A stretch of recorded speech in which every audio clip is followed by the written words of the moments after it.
Hi hello ನಮಸ್ಕಾರ ಎಲ್ಲರಿಗೂ ನಮ್ಮ ಶಿವು ಮ್ಯಾಥ್ಸ್ ಯೂಟ್ಯೂಬ್ ಚಾನಲ್ಗೆ ಸ್ವಾಗತ. ನಾನು ನಿಮ್ಮ ಶಿವರಾಜ್ ಸರ್.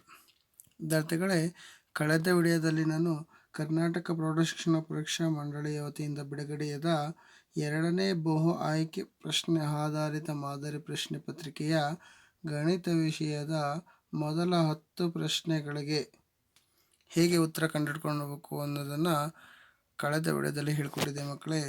ಬನ್ನಿ, ಈ ವಿಡಿಯೋದಲ್ಲಿ ನಾನು ಮುಂದಿನ ಪ್ರಶ್ನೆಗಳನ್ನು ಹೇಗೆ ಉತ್ತರಿಸಬೇಕು ಎಂಬುದನ್ನು ಈ ಒಂದು ವಿಡಿಯೋದಲ್ಲಿ ನಾನು ಹೇಳ್ಕೊಡ್ತೀನಿ.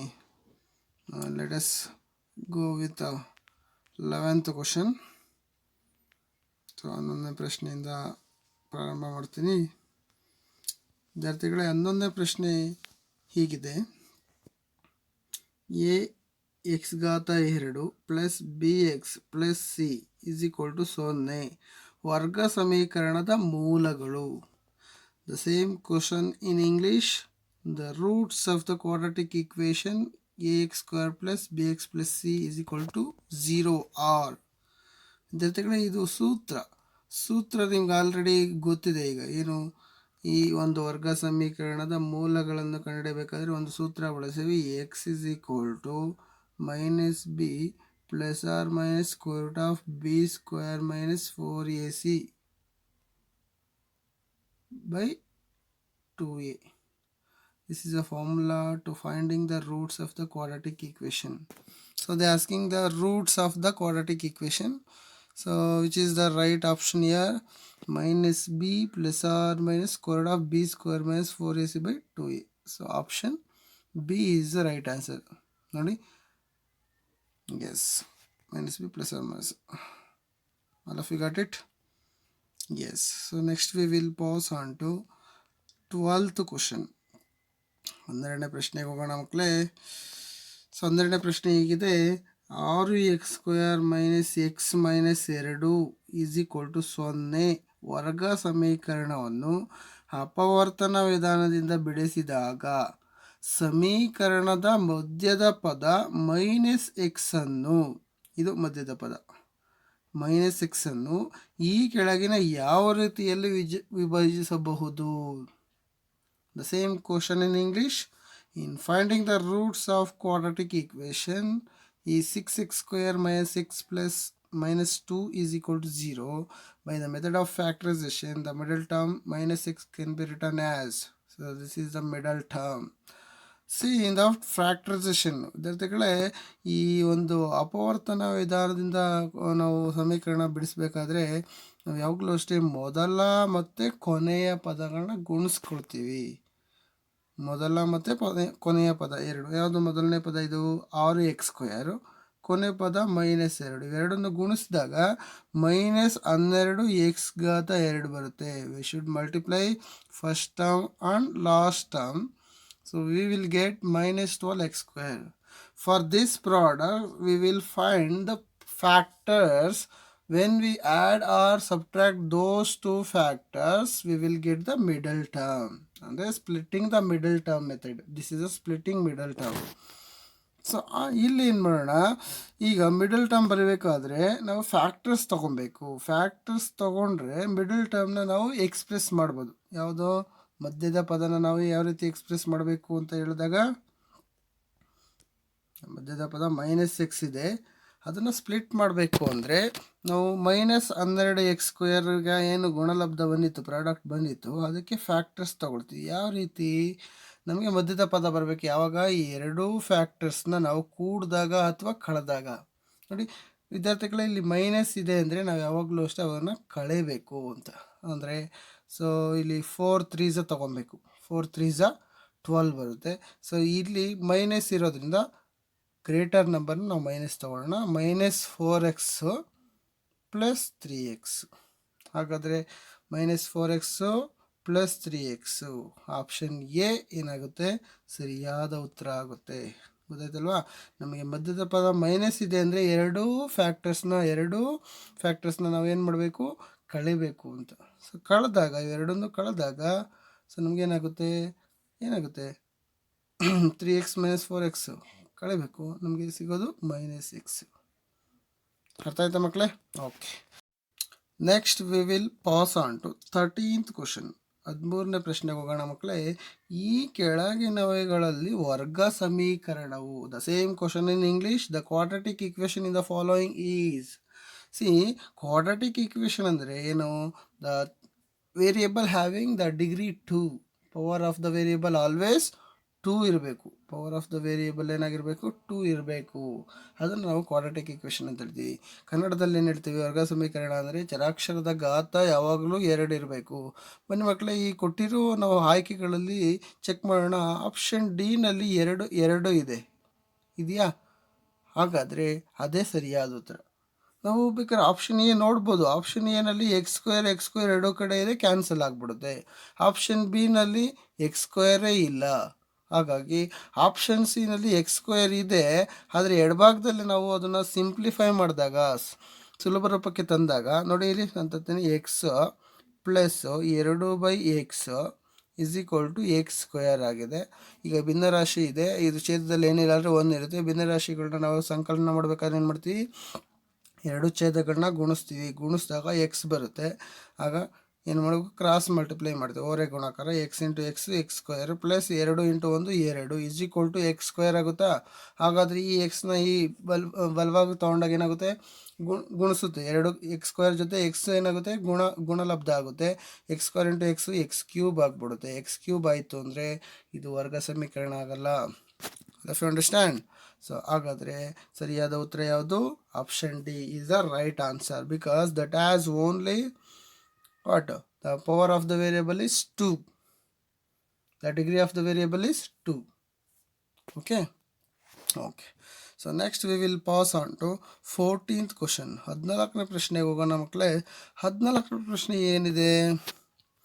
ಒಂದು ಲಂಬಕೋನ ತ್ರಿಭುಜದ ABCಯಲ್ಲಿ ಕೋನ ಬಿ 90 ಡಿಗ್ರಿ ಇದೆ. tan C is equal to √3 ಆದಾಗ ಆಂಗಲ್ ಎ ಯ ಬೆಲೆ, ಕೋನ ಎ ಯ ಬೆಲೆ ಕಂಡುಹಿಡಿಯಿರಿ ಅಂತ ಹೇಳಿದರೆ, ನೋಡಿ ಮಕ್ಕಳೇ, the same question in English. In right angle triangle ABC, angle B is 90 degree. If tan C is equal to √3, the value of the angle A is. C, ಈಗ tan C is equal to √3 ಅಂತ ಕೊಟ್ಟಿದ್ದಾರಲ್ಲ, ಆ √3ನ ನಾವು tan ರೇಷಿಯೋನಲ್ಲಿ express ಮಾಡಬೇಕು. ಹಾಗಾದರೆ ನಾವು tan C ಹಾಗೆ ಬರಿತೀನಿ, √3 ನಾವು tan 60 ಅಂತ ಬರಿಬೋದಾ? tan 60 degree ಬರಿಬೋದಲ್ವಾ? ಯಾಕೆ ಬರಿಬೋದು ಅಂತಂದರೆ ನೋಡಿ, ಇಲ್ಲಿ tan 60 ಬೆಲೆ ಎಷ್ಟು? √3ನೇ. ಹಾಗಾಗಿ ನಾನು √3 ಬೆಲೆನ ಏನು ಮಾಡ್ತೀನಿ? tan 60 ಅಂತ ಬರಿತೀನಿ. ಈಗ ಎಡಭಾಗ tan C ಇರುತ್ತೆ, ಆಗ ಟ್ಯಾನ್ ಕ್ಯಾನ್ಸಲ್ ಆಗುತ್ತೆ. ಕೋನ C ಏನಾಗುತ್ತೆ? 60 ಡಿಗ್ರಿ ಆಗುತ್ತೆ. ನಮಗೆ ಕಂಡುಹಿಡಿಯೋಕೆ ಕೇಳಿರೋದು ಯಾವುದು? ಕೋನ ಎ ಬೆಲೆ. ಕೋನ ಎ ಬೆಲೆ ಎಷ್ಟು ಅಂತ ಹೇಳಿದರೆ, ಹಾಗಾದರೆ ಲಂಬಕೋನ ತ್ರಿಭುಜದಲ್ಲಿ ಒಂದು ಕೋನ 90 ಡಿಗ್ರಿ ಇದೆ, ಇನ್ನೊಂದು ಕೋನ 60 ಇದೆ ಅಂತ ಹೇಳಿದ್ರೆ, ಇನ್ನು ಉಳಿದಿದ್ದ ಕೋನ ಯಾವಾಗಲೂ ಎಷ್ಟಿರಬೇಕು? 30 ಡಿಗ್ರಿ ಆಗಿರಬೇಕು. ಅದು ಯಾವುದಾಗಿರುತ್ತೆ? ಕೋನ ಏನೇ ಆಗಿರುತ್ತೆ. In the right angle triangle, one angle is 90 degree, then the sum of the two other angle is 90 degree. In that sum of the two other angle is 90 degree, means one angle is 60, then the remaining angle is always 30, that is always A. Understand? ಗೊತ್ತಾಯ್ತಲ್ಲ ಮಕ್ಕಳೇ? ಹಾಗಾದರೆ ನಮ್ಗೆ ಉತ್ತರ ಏನಾಗುತ್ತೆ? Option A is the right answer. I think you all are understood. Okay, next we will pass on to ಮುಂದಿನ ಪ್ರಶ್ನೆಗೆ ಹೋಗೋಣ ಮಕ್ಕಳೇ. 15ನೇ ಪ್ರಶ್ನೆ. sin θ ಕೊಟ್ಟಿದ್ದಾರೆ. sin θ is equal to 3/5 ಆದಾಗ 1 - cos ಸ್ಕ್ವೇರ್ ಥೀಟಾದ ಬೆಲೆ ಅಂತ ಕೇಳಿದ್ದಾರೆ. ಈಗಾಗಲೇ ನೀವು ನಿತ್ಯ ಸಮೀಕರಣ, ತ್ರಿಕೋನಮಿತಿಗೆ ಸಂಬಂಧಿಸಿದ ನಿತ್ಯ ಸಮೀಕರಣ ಕಲ್ತಿದ್ದೀರ ಮಕ್ಕಳೇ. ಅಲ್ಲಿ ಏನು? sin square theta plus cos square theta is equal to what? 1. See, that is a identity. Okay, ಟ್ರಿಗ್ನಾಮೆಟ್ರಿನಲ್ಲಿ identity, that is first identity. ಈಗ ಆ ಕಾಸ್ ಸ್ಕ್ವೇರ್ನ ಬಲಭಾಗಕ್ಕೆ ತೊಗೊಂಡ್ರೆ ಏನಾಗುತ್ತೆ? sin square theta is equal to 1 minus cos square theta. ಹಾಗಾದರೆ sine theta ಕೊಟ್ಟಿದ್ದಾರೆ ಅಂದರೆ ಅದಕ್ಕೆ ಸ್ಕ್ವೇರ್ ಮಾಡಿದ್ರೆ ನಿಮಗೆ 1 ಮೈನಸ್ ಕಾಸ್ ಸ್ಕ್ವೇರ್ ಟೀಟಾ ಬೆಲೆ ಬರುತ್ತೆ. ಸೊ ಸ್ಕ್ವೇರ್ ಇಟ್ಟು. So 3 square is 9. 3 square is 9. 5 square is 25. Option C is right answer. That is what? Sin square theta. That is always is equal to what? 1 minus cos square theta. Got it? Okay. ಗೊತ್ತಾಗಿದೆ ಅಂದ್ಕೊಂಡಿದ್ದೀನಿ. ಮತ್ತು next 16ನೇ ಪ್ರಶ್ನೆಗೆ ಹೋಗೋಣ. That also related to trigonometry. ಅದು ಕೂಡ ತ್ರಿಕೋನಮಿತಿ ಪಾಠಕ್ಕೆ ಸಂಬಂಧಪಟ್ಟಿದ್ದು. ಸೊ ಏನು ಕೊಟ್ಟಿದ್ದಾರೆ 16ನೇ ಪ್ರಶ್ನೆ? Sine of alpha plus beta is equal to 1 ಮತ್ತು cos of alpha minus beta is equal to 1. ಅಂದರೆ ಸೈನು ಕೊಟ್ಟಿರೋ ಕೋನಕ್ಕೆ ಒಂದೇ ಇದೆ, ಕಾಸ್ ಕೊಟ್ಟಿರೋ ಕೋನಕ್ಕೆ ಒಂದೇ ಇದೆ, ಮತ್ತು alpha plus beta less than 90, ಅದು less than or equal to ಕೊಡಬೇಕು. ಅದು less than or equal to ಅಂದರೆ 90 ಡಿಗ್ರಿಗಿಂತ ಕಡಿಮೆ ಅಥವಾ ಸಮ ಇರುತ್ತೆ ಅಂತ ಹೇಳ್ಬೇಕಾದ್ರು.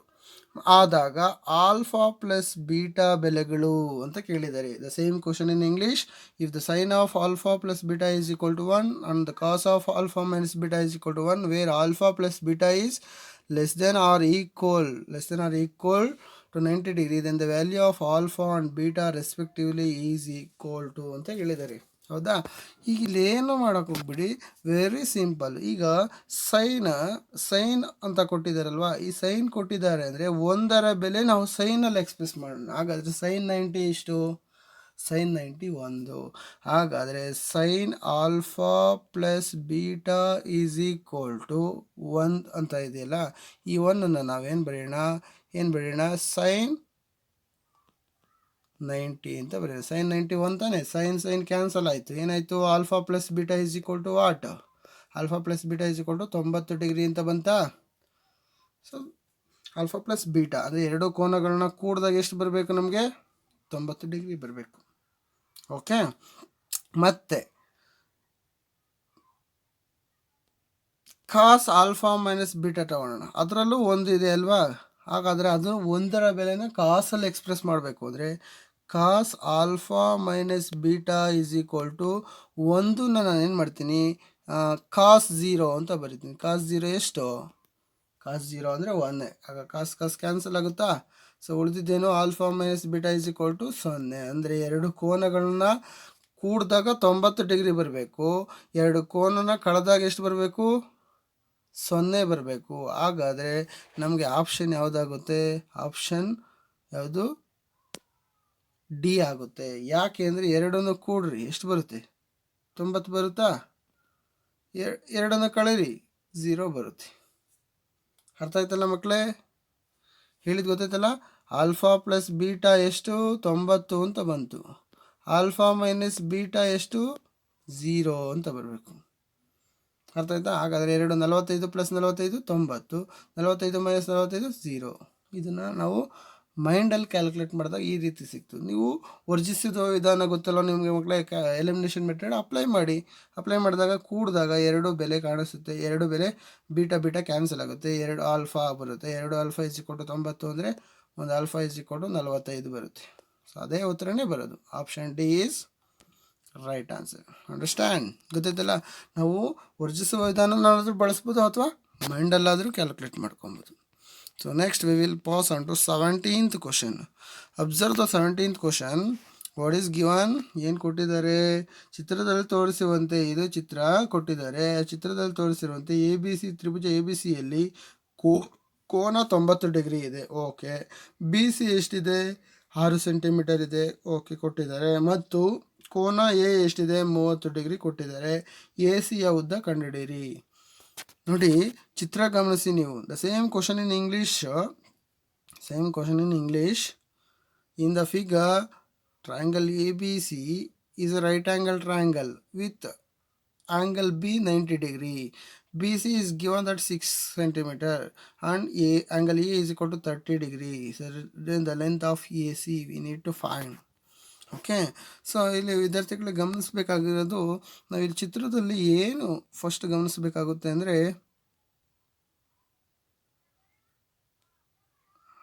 ಹಾಂ, ಚಿತ್ರದಲ್ಲಿ ಕೋನ ಯಾವ್ದು ಕೊಟ್ಟಿದ್ದಾರೆ? ಗುರುತಿಸಿರುವ ಕೋನ, ದಟ್ ಈಸ್ ರೆಫರೆನ್ಸ್ ಆ್ಯಂಗಲ್ ಯಾವ್ದು ಕೊಟ್ಟಿದ್ದಾರೆ? ಆ್ಯಂಗಲ್ ಎ ಕೊಟ್ಟಿದ್ದಾರೆ, ಹೌದಾ? ಹಾಗಾದರೆ ಇದರ ಎದುರುಗಡೆ ಬಾಹುನ ನಾವು ಅಭಿಮುಖ ಬಾಹುನ ಎನ್ನುತ್ತೀವಿ, ಅಭಿಮುಖ ಬಾಹು ಅಥವಾ ಆಪೋಸಿಟ್ ಸೈಡ್ ಅಂತ ಹೇಳ್ತೀವ. ಹಾಗಾದರೆ ಎ ಸಿ ಅನ್ನೋದೇನು? ವಿಕರ್ಣ, ದಟ್ ಈಸ್ ಐಪಾರ್ಟಿನೆಸ್ ಅಂತ ಹೇಳ್ತೀವಿ. ಕನ್ನಡದಲ್ಲಿ ವಿಕರ್ಣ ಅಂತೀವಿ, ಇಂಗ್ಲೀಷಲ್ಲಿ ಐಪಾರ್ಟಿನೆಸ್. ಹಾಗಾದರೆ ನಾವು ಯಾವುದನ್ನು ಆಪೋಸಿಟ್ಟು ಐಪಾರ್ಟಿನೆಸ್ ಬೇಕು ಅಂದಾಗ ನಾವು ಸೈನ್ ಯೂಸ್ ಮಾಡ್ಬೋದಾ? ಸೈನ್ ಟೀಟಾ ಯೂಸ್ ಮಾಡ್ಬೋದಲ್ವಾ? So sine theta is equal to what?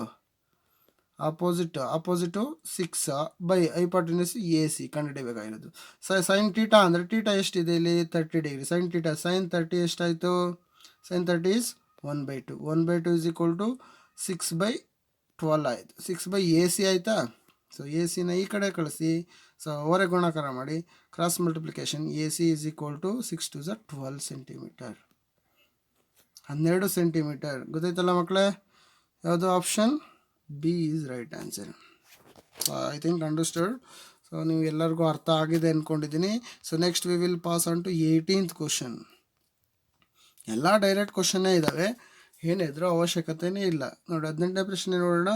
ಈ ಕೆಳಗಿನವುಗಳಿಗೆ ಸರಿಯಾದ ಸಂಬಂಧವು the same question in English. Which one is of the following is a correct relation ಅಂತ ಹೇಳಿದ್ದಾರೆ. Observe the options. Option A is given the tan square theta is equal to secant square theta plus 1 ಅಂತ ಹೇಳಿದ್ದಾರೆ. That is wrong relation, because 1 plus tan square theta is equal to secant square theta. 1 is added to tan square, but here 1 is added to secant square. That is wrong relation. Sin theta is a reciprocal of cosecant. It is given that reciprocal of secant. That also wrong statement. So tan theta is cos theta by sin theta. That is also wrong. Cos theta by sin theta is what? Cot theta. So then the remaining is sin square theta plus cos square theta is equal to 1. That is the identity. Yes, that is the right option. Which is the correct relation here? ಯಾವುದು ಸರಿಯಾದ ಸಂಬಂಧ ಅಂದರೆ option D, that is what? Sine square theta plus cos square theta is equal to 1. So ಎಲ್ಲರಿಗೂ ಅರ್ಥ ಆಗಿದೆಯಾ? Yes, ಆಯಿತು. I think you are understood. So next ನಾವು ಮುಂದಿನ ಪ್ರಶ್ನೆಗೆ ಹೋಗೋಣ ಮಕ್ಕಳೇ. 19ನೇ ಪ್ರಶ್ನೆ. ಅದು ಕೂಡ ನೇರ ಪ್ರಶ್ನೆನೇ ಆಗಿದೆ ಮಕ್ಕಳೇ. ನೋಡಿ 19ನೇ ಪ್ರಶ್ನೆ. ಎ ಆಫ್ x1, y1 ಮತ್ತು ಬಿ ಆಫ್ x2, y2 ಬಿಂದುಗಳನ್ನು ಸೇರಿಸುವ ರೇಖಾಖಂಡದ ಮಧ್ಯಬಿಂದು. ಸೊ ದಟ್ ಈಸ್ ಎ ಮಧ್ಯಬಿಂದು ಸೂತ್ರ. The same question in English. The midpoint of the line joining the points A of x1, y1 and B of x2, y2 is ಅಂತ ಕೊಟ್ಟಿದ್ದಾರಲ್ವಾ? That is given question. That is a mid point formula in the coordinate geometry. ನಿರ್ದೇಶಾಂಕ ಗಣಿತದಲ್ಲಿ ಬರುವ ಮಧ್ಯಬಿಂದು ಸೂತ್ರ. ಯಾವುದು ಮಧ್ಯಬಿಂದು ಸೂತ್ರ? x2 plus x1/2, x2 plus x1/2, that is X coordinate, ಎಕ್ಸ್ನ ಕೋಆರ್ಡಿನೇಟ್ ಅದು. ಹಾಗೆ ಅದೇ ರೀತಿ y2 ಪ್ಲಸ್ y1/2. ಸೊ ಯಾವುದಿದೆ? Option B is the right answer. ನೋಡಿ, x2 plus x1/2, y2 plus y1/2. Okay, yes, option D is right answer. ಗೊತ್ತಾಯ್ತಲ್ಲ ಮಕ್ಕಳೇ? Option B ಅನ್ನೋದು ಸರಿಯಾದ ಉತ್ತರ ಆಗುತ್ತೆ. Next we will pass on to 20ನೇ ಕ್ವಶನ್ಗೆ ಹೋಗೋಣ. 20ನೇ ಪ್ರಶ್ನೆ. ನಡುವಿನ ದೂರ ಕೇಳಿದರೆ. 20ನೇ ಪ್ರಶ್ನೆಯನ್ನು ಎ ಬಿಂದು ಕೊಟ್ಟಿದ್ದಾರೆ 0,5 ಮತ್ತು ಬಿ ಬಿಂದು -5,0 ಬಿಂದುಗಳ ನಡುವಿನ ದೂರ ಅಂದರೆ ಡಿಸ್ಟೆನ್ಸ್ ಫಾರ್ಮುಲಾ, ದೂರದ ಸೂತ್ರ ಯೂಸ್ ಮಾಡಬೇಕು. The same question in English. The distance between the points A of 0,5 and B of -5,0 is ಅಂತ ಹೇಳಿದ್ದಾರೆ.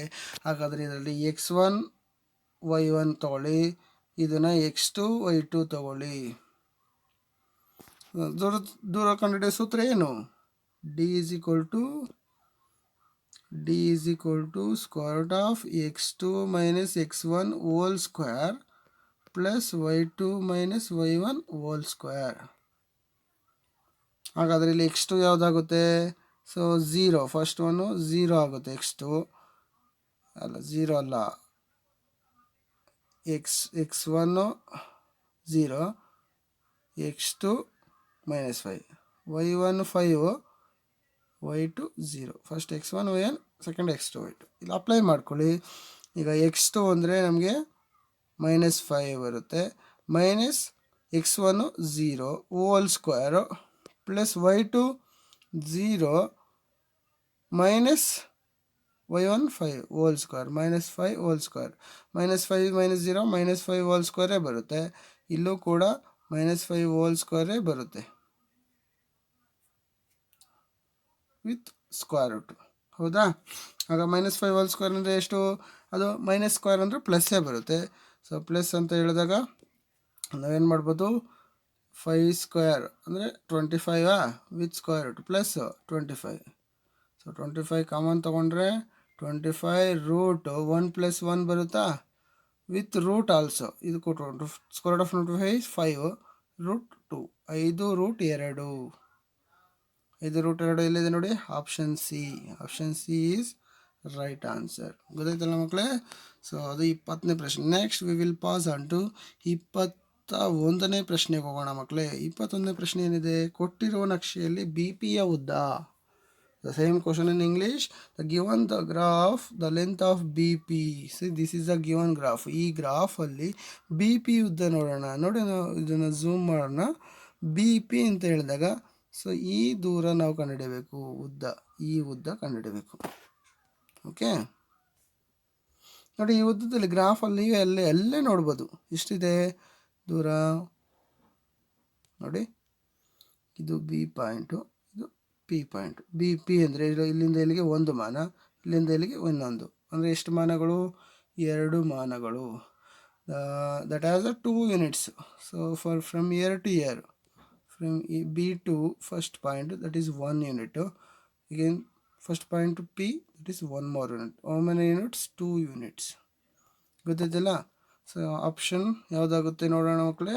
Option A is a right answer. 2 ಮಾನಗಳು. ಅಲ್ಲೇನು ನಾವು ದೂರ ಸೂತ್ರ ಬಳಕೆನೇ ಮಾಡೋಂಗಿಲ್ಲ, ಯಾಕೆಂದರೆ ಗ್ರಾಫಲ್ಲೇ ಕೊಟ್ಬಿಟ್ಟಿದ್ದಾರೆ ಅವರು. ಗ್ರಾಫಲ್ಲೇ ಕೊಟ್ಟಿದ್ದಾರೆ ಅಂದರೆ ಒಂದು ಅಲ್ಲಿ 1 ಸೆಂಟಿಮೀಟರ್ ಕೂಡ 1 ಯೂನಿಟ್ ಅಂದರೆ ಇರುತ್ತಲ್ಲ. ಎಲ್ಲ ಕಡೆಯೂ ತೊಗೊಂಡಿದ್ದಾರೆ ನೋಡಿ. ಇಲ್ಲಿ ನಾವು ಚೆಕ್ ಮಾಡ್ಕೊಬೇಕು. ಚೆಕ್ ಮಾಡಿಕೊಂಡು ಏನು ಅಲ್ಲಿ ಡೈರೆಕ್ಟಾಗಿ ನಾವು ಉತ್ತರನ ಬರೆದು ಬಿಡ್ಬೋದು. 22ನೇ ಪ್ರಶ್ನೆ ಏನು ನೋಡೋಣ. ಪಿ ಆಫ್ ಎಕ್ಸ್ ವೈ ಬಿಂದುವು ಎ ಆಫ್ x1, y1 ಮತ್ತು ಬಿ ಆಫ್ x2, y2 ಬಿಂದುಗಳನ್ನು ಸೇರಿಸುವ ರೇಖಾಖಂಡವನ್ನು m1:m2 ಅನುಪಾತದಲ್ಲಿ ವಿಭಾಗಿಸಿದರೆ ಎಕ್ಸ್ ಮತ್ತು ವೈಗಳು. ಅಂದರೆ ಮಕ್ಕಳೇ ಇದು the same question in English. If the P of x, y divides the line joining A of x1, y1, B of x2, y2 in the ratio m1:m2, then x and y are equal to. So that is a formula, section formula only. ಅಂದರೆ ವಿಭಾಗಿಸುವ ಒಂದು ರೇಖಾಖಂಡವನ್ನು ವಿಭಾಗಿಸುವ ಸೂತ್ರ ನಿಮ್ಮ ನಿರ್ದೇಶಕ ಗಣಿತದಲ್ಲಿದೆ. ಅದೇ ಇದು formula, ಸೂತ್ರ.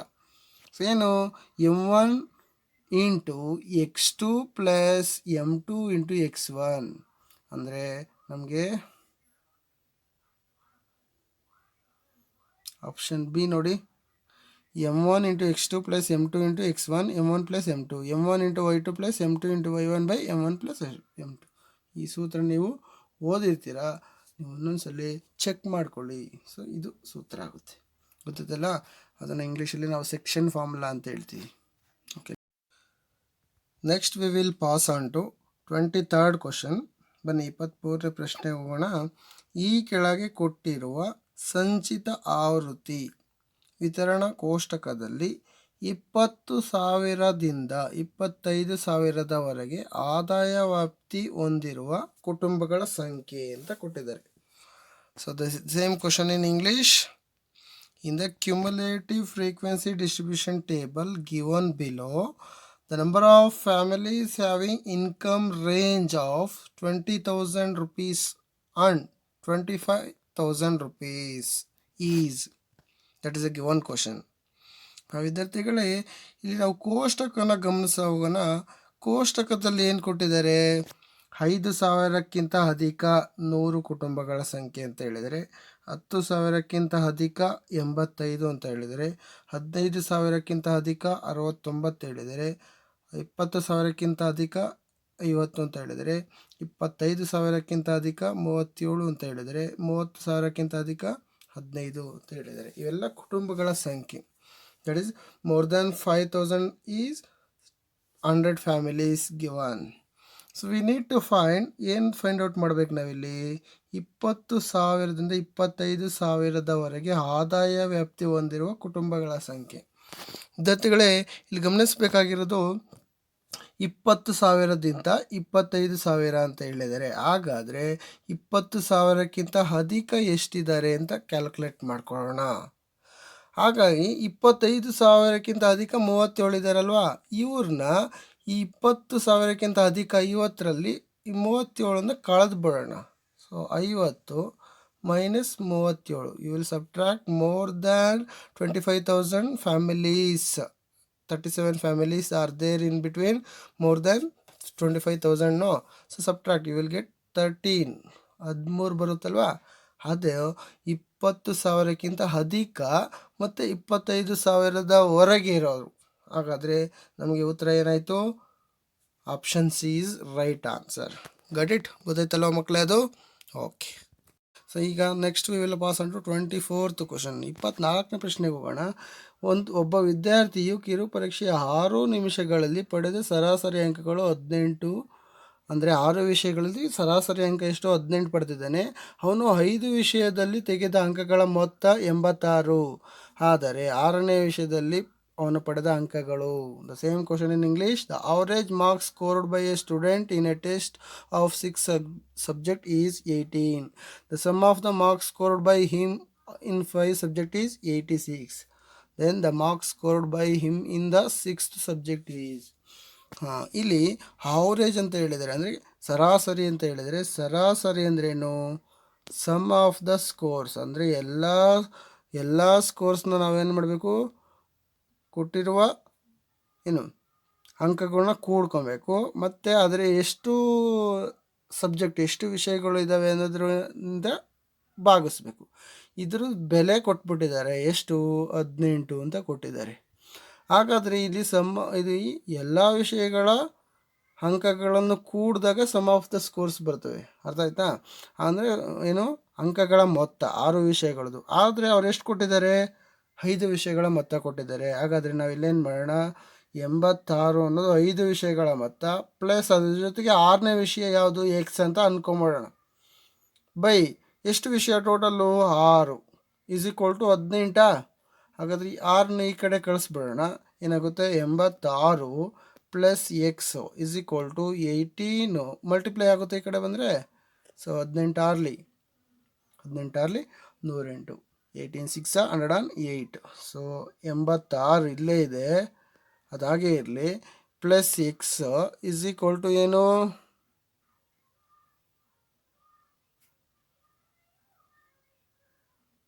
Is equal to 18 108. Yes. ಆಗ 86 ಕಡೆ ಕಳಿಸ್ಬಿಡೋಣ. X is equal to 108 minus 86 ಆಗುತ್ತೆ. ಸೊ ಅದನ್ನು ಕಳೀರಿ, ಅಲ್ಲಿಗೆ ಏನಾಗುತ್ತೆ? 22 ಆಗುತ್ತೆ. ಹೌದಾ? 22 ಯಾವುದಿದೆ ನೋಡಿ ಆಪ್ಷನ್ನು? Yes, option D is right answer. ಗೊತ್ತಾಯ್ತಲ್ಲ ಮಕ್ಕಳೇ? Next we will pass on to 25th question. ಏನು ಕೊಟ್ಟಿದ್ದಾರೆ 25th ಕ್ವಶನು? ಒಂದು ವರ್ಗೀಕೃತ ದತ್ತಾಂಶಗಳ ಮಧ್ಯಾಂಕ ಮತ್ತು ಬಹುಲಕಗಳು ಕ್ರಮವಾಗಿ 26 ಮತ್ತು 29 ಆದರೆ ಈ ದತ್ತಾಂಶಗಳ ಸರಾಸರಿಯು ಅಂತ ಹೇಳಿದ್ದಾರೆ. ಹೌದಾ? The same question in English. The median mode of a grouped scores are 26 and 29 respectively. Then the mean of the score is ಅಂತ ಹೇಳಿದ್ದಾರೆ. ವಿದ್ಯಾರ್ಥಿಗಳೇ, ಈಗ ಆಲ್ರೆಡಿ ನೀವು ಇದ್ರ ಸಂಬಂಧಪಟ್ಟಂಗೆ ಸೂತ್ರ ಕಲ್ತಿದ್ದೀರಿ. ಏನು? 3 median is equal to mode plus 2 mean ಅಂತ. ಅಂದರೆ 3 ಇಂಟು ಮಧ್ಯಾಂಕ ಈಸ್ ಈಕ್ವಲ್ ಟು ಬಹುಲಕ ಪ್ಲಸ್ 2 ಇಂಟು ಸರಾಸರಿ ಅಂತ ಓದಿದ್ದೀರಲ್ವಾ? ಅದನ್ನು ನಾನು ಇಂಗ್ಲೀಷಲ್ಲಿ ಸೂತ್ರ ಈ ರೀತಿ ಬರೆದಿದ್ದೀನಿ. ಈ ಸೂತ್ರಕ್ಕೆ ಬಳಸಿದಾಗ ನಾವು ಸರಾಸರಿ ಕಂಡುಹಿಡಿಬೋದು. ಏನಿದು ಸೂತ್ರ? 3 ಮೀಡಿಯನ್ ಅಪ್ಲೈ ಮಾಡೋಣ. ಅಲ್ಲಿ ಏನು? 3 ಹಾಗೆ ಬರೆಯೋಣ. ಮಧ್ಯಾಂಕ ಕೊಟ್ಟಿದ್ದಾರೆ, ಮೀಡಿಯನ್ನು ಎಷ್ಟು ಹೇಳಿದ್ದಾರೆ? ಮಧ್ಯಾಂಕ 26 ಹೇಳಿದ್ದಾರೆ. 26 ಇಲ್ಲಿ ಹಾಕ್ಕೊಳ್ಳಿ. ಈಸ್ ಈಕ್ವಲ್ ಟು ಮೋಡು ಬಹುಲಕ, ಅಂದರೆ ಬಹುಲಕ 29 ಪ್ಲಸ್ 2 ಸರಾಸರಿ ಮೀನ್ ಹಾಗೆ ಬರೀರಿ. 20 ಪದ 326 3 6 18 1 ಕ್ಯಾರಿ 3 6 18 1 ಕ್ಯಾರಿ ದಶಕ 1 3 7 6 1 7 78 ಇಸ್ ಈಕ್ವಲ್ ಟು 29 ಆಯಿತಾ. ಪ್ಲಸ್ 2 ಮೀನು ಅಂದರೆ ಸರಾಸರಿ. 29 ಈ ಕಡೆ ಕಳಿಸಿದ್ರೆ ಕಳಿಬೇಕಾ? So 78 minus 29 is equal to 2 mean, that is ಸರಾಸರಿ ಅಂತ. ಅದು ಸರಾಸರಿ. 8ರಲ್ಲಿ 9 ಹೋದಾಗಲ್ಲ, 18ರಲ್ಲಿ 9 ಹೋದರೆ 9, ಉಳಿದಿದ್ದಿಲ್ಲಿ 6, 6ರಲ್ಲಿ 2 ಹೋದರೆ ಇನ್ನು 4, 49. 49ರಲ್ಲಿ ನಾವು 2 ಭಾಗ ಮಾಡಿದ್ರೆ ಎಷ್ಟಾಗುತ್ತೆ? 28 ಬರಲ್ಲ, 24.5 ಬರುತ್ತೆ. ಇದೆಯಾ 24.5? Yes, option D is right answer. ಗೊತ್ತಲ್ವ ಮಕ್ಕಳೇ? ಇದನ್ನು ಹೇಗೆ ಕಂಡುಹಿಡಬೇಕು, ಸರಾಸರಿ ಹೇಗೆ ಕಂಡುಹಿಡಬೇಕು ಅಂದ್ರೆ, I have understand how we can find the mean using the formula. Okay. So ಇದು ಈ ಒಂದು ವಿಡಿಯೋ 11ನೇ ಪ್ರಶ್ನೆಯಿಂದ 25 ಪ್ರಶ್ನೆಗಳಿಗೆ ಉತ್ತರಗಳನ್ನು ಹೇಗೆ ಕಂಡುಹಿಡಬೇಕು ಅನ್ನೋದನ್ನು ನಾನು ಆದಷ್ಟು ತನ್ನದೇ ಆದ ವಿಧಾನದಲ್ಲಿ ಸಮಯನ ಉಳಿಸೋದು ಹೇಗೆ ಅನ್ನೋದನ್ನು ಹೇಳ್ಕೊಟ್ಟಿದ್ದೀನಿ ವಿದ್ಯಾರ್ಥಿಗಳೇ. ಸೊ ಈ ವಿಡಿಯೋ ನಿಮಗೆ ಇಷ್ಟ ಆಗಿದರೆ ಲೈಕ್ ಮಾಡಿ, ಶೇರ್ ಮಾಡಿ. ನೀವು ನಮ್ಮ ಚಾನಲ್ಗೆ ಸಬ್ಸ್ಕ್ರೈಬ್ ಆಗಿಲ್ಲ ಅಂದರೆ ಈಗಲೇ ಸಬ್ಸ್ಕ್ರೈಬ್ ಆಗಿ ಮಕ್ಕಳೇ. ಓಕೆ, ಧನ್ಯವಾದಗಳು.